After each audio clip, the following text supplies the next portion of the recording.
नाम है वकास खलीक और स्मार्ट सोलर की आज की वीडियो हाफजाबाद से है। हाफजाबाद के शहर में हमने 50 किलोवाट का एक ग्रिड टाइड सिस्टम लगाया है जो कि एक हॉस्पिटल में लगाया है। इस हॉस्पिटल का नाम फातिमा हॉस्पिटल है। इस हॉस्पिटल में बहुत हैवी लोड्स चलते हैं जिसमें अल्ट्रासाउंड मशीन्स हैं, एक्सरे मशीन्स हैं और इसके अलावा बेशुमार एयर कंडीशनर्स हैं। इन तमाम चीज़ों का अच्छा खासा बिल आता है और इस बिल को कम करने के लिए एक ग्रिड टाइड सिस्टम लगाया गया है जो कि 50 किलोवाट का सिस्टम है। 50 किलोवाट के इस सिस्टम के अंदर बिल्कुल लेटेस्ट टेक्नोलॉजी के मोनोपक टेक्नोलॉजी के 535 वाट के JA सोलर के पैनल लगाए गए हैं। ये सोलर बहुत कॉम्पैक्ट जगह कवर करते हैं। ये एक तकरीबन एक कनाल की छत है और एक कनाल की इस छत के ऊपर तकरीबन 50 किलोवाट के सोलर पैनल्स लगाए गए हैं।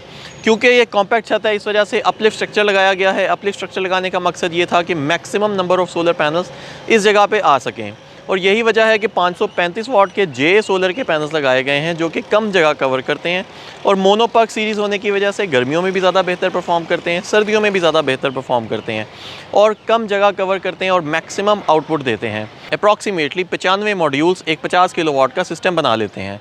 इसी जगह पे अगर छोटे सोलर पैनल लगाए जाते तो तकरीबन 120 लगते और अगर उससे छोटे सोलर पैनल जो 370 वाट के पोली पैनल्स होते थे वो लगाए जाते तो शायद 140 पैनल लगाने पड़ते। लेकिन क्योंकि हमने मोनोपक टेक्नोलॉजी का इस्तेमाल किया है इसी वजह से सिर्फ 90 सोलर पैनल्स लगाकर 50 किलोवाट का ये सिस्टम डिज़ाइन कर दिया गया है। इस सिस्टम के ऊपर हमने मल्टीपल लाइटिंग अरेस्टर लगाए हैं क्योंकि 50 किलोवाट का सिस्टम है और एक बड़े स्पैन के ऊपर फैला हुआ है, तो इसी वजह से हमने इसके ऊपर 2 लाइटिंग अरेस्टर लगाए हैं। इन लाइटिंग अरेस्टर्स को लगाने का मकसद ये है कि खुदा न खास्ता इस प्लांट के ऊपर कोई आसमानी बिजली गिरती है, क्योंकि ये एक हाइटेड जगह है और सब सोलर पैनल्स एक ही अरे के अंदर लगे हुए हैं, तो खुदा न खास्ता कभी यहाँ पे आसमानी बिजली गिरती है तो दोनों lightning arrester at a time work करेंगे। दोनों इंडिपेंडेंट बोर्ड्स के ऊपर काम कर रहे हैं।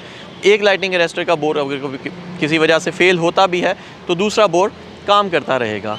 और इसी तरह से DC panel to panel earthing भी की गई है सो दैट के, और उनको भी एक सेपरेट बोर्ड के ज़रिए चलाया गया है सो दैट के फ्यूचर में कोई भी DC साइड के ऊपर भी कोई लाइटिंग इम्पैक्ट आता है तो उसके लिए अलहदा सेफ्टी हो।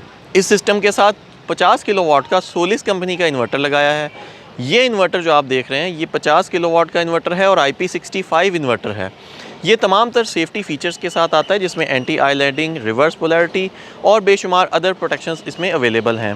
वाटर प्रूफ है, डस्ट प्रूफ है, हीट प्रूफ है। हीट रेजिस्टेंस के लिए इसके अंदर बिल्ट इन हीट सिंक्स हैं और ये फ़ैनलेस कूलिंग करता है। इसको कूल करने के लिए कोई फ़ैन की ज़रूरत नहीं होती, बल्कि ये जो इसके अंदर मौजूद हीट सिंक्स जो हैं ये इस बात को इंश्योर करते हैं कि इसके अंदर जितनी भी हीटिंग होती है उसको ये एब्जॉर्ब करेंगे। इस इन्वर्टर के साथ वाईफाई मॉड्यूल भी आता है। ओवर द वाईफाई तमाम तर डेटास को मोबाइल पे देखा जा सकता है, किसी भी जगह पे इसको आप चेक कर सकते हैं और कोई भी तमाम डेटास इवन क्लाइंट भी इनको देख सकता है और इसके अलावा हम अपने कंट्रोल सेंटर के अंदर तमाम डेटास को अलग से देख सकते हैं। इस सिस्टम के साथ एक्सपोर्ट पावर मैनेजमेंट भी लगाई गई है। इसको EPM भी कहते हैं, इसको ज़ीरो एक्सपोर्ट डिवाइस भी कहा जाता है।